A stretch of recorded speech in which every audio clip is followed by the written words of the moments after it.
Bakit brother, alam mo yan? Kasi siyempre pinag-aralan ko eh. Kung hindi ko naman pinag-aralan, wala akong may share sa'yo. Ulitin natin. Ano ba mahalaga? Yung pag-ibig ng Diyos. Eh, binigay si Jesus. Para nga, di ba sabi mo, tubusin tayo sa atin ng kasalanan. Kaya nung sabi niya, sapagkat kayo na lamang ang pag-ibig ng Diyos sa lahat ng tao. Tawag doon sa limutan, sang katawuran. Na ibinigay niya ang kanyang kaisa-isang anak si Jesus upang ang sino mang sumampalataya, kailan sumampalataya maniwala, ay hindi na mapapahamak, kundi magkaroon ng buhay na walang hanggan. Dagdag natin yung episode 289 para makahabol. Dahil sa kagandahan loob ng Diyos ay naligtas kayo. Saan brother? Paano ako naligtas? Sa pamamagitan ng inyong pananampalataya. Hindi pasok na. Naniwala ka na. Paniniwala kay Jesus. At ang kaligtasang ito'y kaloob ng Diyos. Binigay na pala eh, nung tinanggap natin ito yung salita. Binigay na sa atin eh, tatanggapin na lang natin. Ngayon, kung natanggap na natin yung Espiritu yun mula sa salita ng Diyos, sapagkat ito kapangyarihan nga ng Diyos, ang tanggap mo yan, sabi, hindi ka na mapapahama kundi magkaroon ng buhay na walang hanggan. Doon na yun, pangako nga. Pangako niya yun. Ngayon, yung kaligtasan na sinasabi niya, dahil sa pananampalataya mo, kanino? Kay Jesus. Pinagkalooban na tayo ng kaligtasan. Hindi sa ating sarili. Sabi niya, hindi sa pamamagitan ng inyong sarili. Hindi sa inyong mga gawa o bunga ng inyong mga gawa. Kundi ano sabi niya, ito'y kaloob ng Diyos, kaya't walang dapat ipagmalaki ang sino. Maliwanag ba? Sa pananampalataya pala, may kaligtasan ka na natanggap sa Panginoon. Pinagkalooban ka ng Diyos ang kaligtasan nung tinanggap natin yung Panginoon Yesu Cristo. Kasi naniwala ka eh, sumampalataya. Kaya hindi nawala ngayon sumampalataya. Ngayon, anong premium mo ron? Anong premium mo? Anong gantimpala mo? Anong resulta? Ano sabi niya sa 1:12? Yung mga tumanggap, sabi niya, tumanggap at sumampalataya. Kanino kay Jesus? Yung sa buktong na anak. Ano sabi niya? Sila'y, pag sinabing sila'y marami, sila'y pinagkalooban ng karapatan maging isang anak ng Diyos. Doon palang papasok yun, yung anak ng Diyos. Eh paano naman yung iba, brother? Ngayon na magsalita, pero pag binasa mo sa 8:44, yung mga hindi tumanggap, ayan, brother. Kaya lang, pag sinabihan mo naman yung taong diniretsa mo, hindi ka anak ng Diyos, anak ng demonyo, magagalit siya yun. Pero ang sabi niya, yung anak ng Diyos, yung sumampalataya, yung tumanggap, sa puso yun ha, sister. Hindi sa muso. Kaya ang nangyayari, sister, kahit ayaw mo sa hindi, isang araw, susunod ka rin. Bakit? Yung kapangyarihan niya ganun. Pinaniniwalaan mo na yung salita niya. Kasi Kristo ang daan ng katotohanan. Ngayon, kung hindi mo paniniwalaan to, dadayain naman tayo ng masamang espiritu. Bubulungan ka ng bubulong. Ano bubulong sa'yo? Galit, tampo, hinanapit, sama ng loob, pagkabalisa, pagkatapos, pangamba, walang kahirapan, pag-alinlangan, kakulangan sa panalangin, hindi pagtitiwala sa Diyos. Hindi naagaw na yan. Ang kalaban. Masamang espiritu yun, nasa hangin yun eh. Hindi wala ka ng kapangyarihan, di ba? Isang araw, naglalakad ka lang sa kalsada, ganun ka na. Kaya itong salita ng Diyos, kapangyarihan ito, natatanggapin ng tao. Kaya sasagana tayo. Ang buhay natin, magtatagumpay. Laban doon sa masasama. O, kasi may aral ka na eh. Hindi ka madadaya. Ngayon, sabi mo nga, gusto mong gawin, hindi mo magawa kasi may kapangyarihan na eh. Ngayon, pag nagpatalo ka doon sa masamang espiritu, matatangay ka.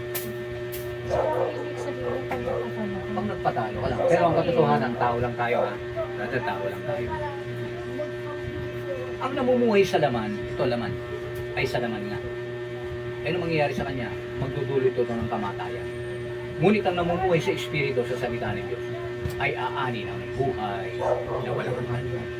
Ano ngayon tayo? Pagpapalit mo ba itong kapirasong laman sa mga bagay na hindi naman sa Panginoon?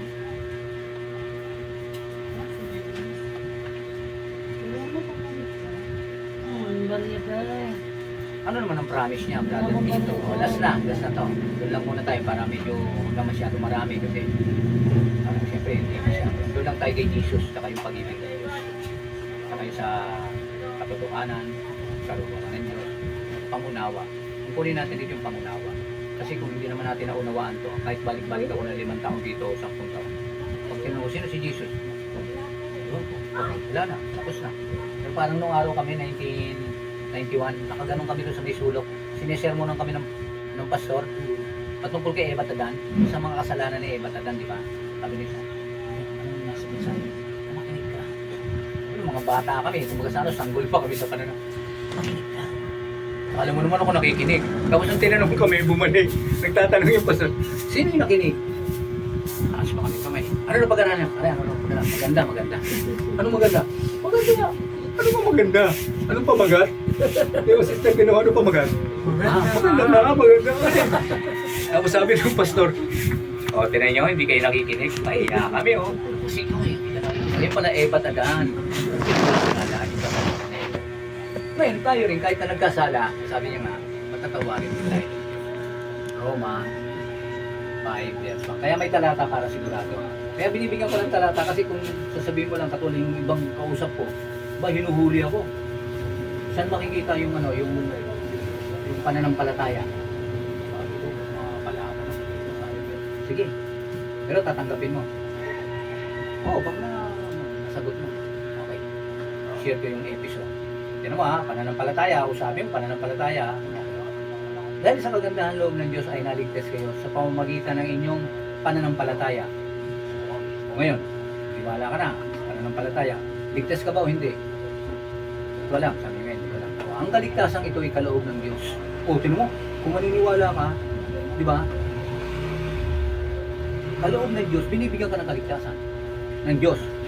Kaya sabi, kaya't walang dapat ipagmalaki ang sino. Kasi ang kaligtasan libre, tatanggapin mo lang sister. Saan? Sa puso. Hindi sa muso. Kasi pag sa muso hindi ka sensitibo, tuksuhin ka lang ng kalaban, konti, nandiyan ka na sa kalsada, gagawa ka na ng kasalanan. Ba't hindi na kukontrolin yung laman? Kaya pinasadahan ko yung laman, di ba? Ang laman ay mabubuhay sa laman. Sa laman. Mabubuhay sa laman. Dito siya, ito laman.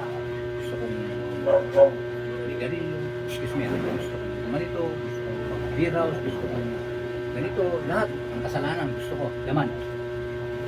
Pero ang namumuhay sa salita ng Diyos, spiritual, ay aanin ang buhay. Doon na yun, pagdating na ng takdang panahon. Panghahawakan lang natin kung salita o kung sa ganun, pagdating ng takdang panahon, bumalik man ang Panginoon. Nora, Mati, Marie Chris, nakinig ka ba? Opo, dito ka nga sa puso ko eh. Di ba sabi mo nga, ikaw yung Jesus, dapat mong sagot. Tanggapin at sampalatayan. Sabi mo nga, pag-amalugan mo ng karapatan, maging isang anak ng Diyos. Kailangan lang din natin yun. Kasi minsan tinatanong tayo sa church, di ba? Tinanggap ko si Jesus. Sino siya? Sino siya? Sino yun? Gaganunin yung kausap mo. Sandali, usap muna tayo rito. Ipapaunawa niya sa iyo si Jesus. Siya ang handaan, siya ang kagatuhan. Siya yung naguyukoy sa pusang kalbaryo. Renew upang matubos sa iyo sa atin ang mga kasalanan. May preba ka ba, brother? Yes, sa Roma 5 verse 1. Pinawawalang sala na ang alin, yung nakipag-isa na kay Kristo. Tama na ba siya? 2 Corinthians 5:17. Ang nakipag-isa kay Kristo ay bago ng nilala. Bago ng pagkatao. Saan? Sa Espiritu. At ang lahat ay bago. Kung, sabi niya, kung tatanggapin natin ang puso. Kasi pag hindi totoo, kasi may true repentance eh. Meron naman pag nagsimba naman tayo, sabihin lang natin, Lord, sorry. Sabi ng Lord, ako'y tapat na nagpapatawad. Eh, okay na, no? Bukas ulit yun, tutuksuin naman tayo sa labas. Eh, hindi kaya ng laman. Sasama ka ulit. Pero kung mapanghawakan mo itong salita ng Diyos dahil kapangyarihan nga ito, tatalunin mo ito. Hindi mo nagagawin. Di ba sabi ko nga, gusto mo ang gawin, kaya hindi mo gawin. Kasi naman yung spirit at yun. Oo, kung mong gawin, pero gusto mo na, kaya lang, ayaw mo na. Sino bang perfect? Diba? Hindi mo tayo perfect. Tao rin ako eh. Pero, pag nangungusa ito, diba? Alex. Talaga? Ba? Matatalo mo eh. Sayang namin pinag-aralan ko, 1991 up to now, brother. Sayang namin yung kausap-usap ko. Halimbawa, kamali ako, nakita ko kung nandun ako sa kasalanan. Sasabi ko saan, hindi na ako atin, brother. Bakit? Nakita ko kita eh. Sorry, brother. Sabi ko, kaya nga, pasaga ko lang, puro way, puro nagdalat niya kayong katotohanan, sister. Yung karunungan. Yung karunungan, brother, ano yun ha? Panghawakan natin yun. Kasi may karunungan naman, katulad kinito ko sa'yo, di ba? May karunungan siya, kaya lang pandibati lang. Pag binasa mo sa Peter, sabi niya, nagyayabang lang sila. Kaya pag may kausap ako yung dinidibati ako, hindi ako nakipag-dibati. Pero ang sinisip ko, pag-ibig niya. Kung tatanggapin mo. Hindi, kaya magkalaman tayo. Hindi po, dibati. Hindi ako nakipag-dibati. Ngayon, kung tatanggapin mo si Jesus, papaliwanag ko sa'yo. Kaya may isa ko sister sa'yo, si, yung isa, di ba? Dalawa Bible niya. Nilatag ng ganyan sa lamesa. Kasi pada umaga, doon kami sa may lamesa sa labas, di ba? Nilatag niya yun. Nabasa ko sa Peter, pag may mga taong dalawa Bible o ano pa man, magaling, marunong, alam niya rin ang Bible, pero nakipag-debate siya, Yung sabi, kiyayabang lang siya. Eh, pinagbigyan ko brother. Yan yung debate. Sabi ko, sige, magpaliwanag ka. Pagkatapos mong paliwanag, ako naman para walang talo. Kasi bisa pag nagsasabay, nagkakaunawan. O, ikaw muna. Paliwanag siya. Tungkol sa mga, excuse me, larawan ng revolution. Siyempre, kabisado ko rin yun. Diba? Depensa ako ngayon. Paliwanag ko. Hindi ba alam, nakalagay tayo sa sumpa. Napagusto ba tayo sa mga Egyptian? Hindi, sila Moises eh. Sumumpa nga sa Moises. Nakasulat nga, gumawa pa sila ng temple.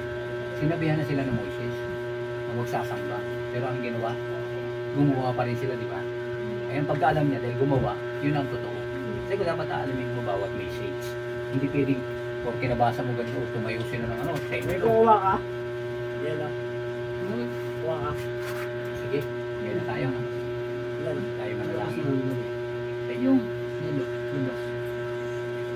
Tayo. Kaya, si Jesus lang daan, tayo manalangin. Counting oras lang. Hindi na para- ba tayo dyan? Kunti? Salamat sa pakikinig. Tayo manalangin. Niniwala ko na kahit na isa lang yon, the way, the truth, and the life, alam na natin na siya yung hindi ka magligtas, siya yung nagdugo sa aking mga kasalanan. Conclusion, pag sinabing conclusion, inulit ko lang siyang daan ng katotohanan ng buhay. Siya ang nagligtas sa atin, pinatawid niya tayo. Tayo sa ating mga kasalanan. Tayo manalangin. Maraming Diyos na dakila, maraming salamat po sa mga mensahe, mga turingan dapat na namin lumapit sa iyo, panglagitan namin gawang daan ng katotohanan ng buhay. Sa mga paraon sa anak ko sa pamagitan. Naniniwala kami na pinayag mo sa amin na pinatawad mo na kami sa amin mga nagawang kasalanan. Maraming salamat sa katotohanan ito. Maraming salamat sa katotohanan. Maraming salamat sa mga nagunan konti ang aming napakinggan. Kaya mo lamang ito yung nabuhay sa amin at sumagana ang aming buhay kung sa ganas tagumpay kami sa pagbubuhay kami. Maraming salamat din po sa pagkakaon na ito at nakikinig ng salita ng tiwala na tumaas sa kanilang sa ating mga kapalit kami mga nakikinig ng salita. Magpalain ng tahanan ito, tumaas sa kami sa isang araw pagbalik namin ay malaman pa nilang katotohanan hanggang sa pagbabalik mo ay makasama kami sa buhay na walang hanggan na ito. Maraming salamat sa pangako mo, umaasa kami ng katutumpay na sumami sa tangan ng Jesus. Amen. Guys,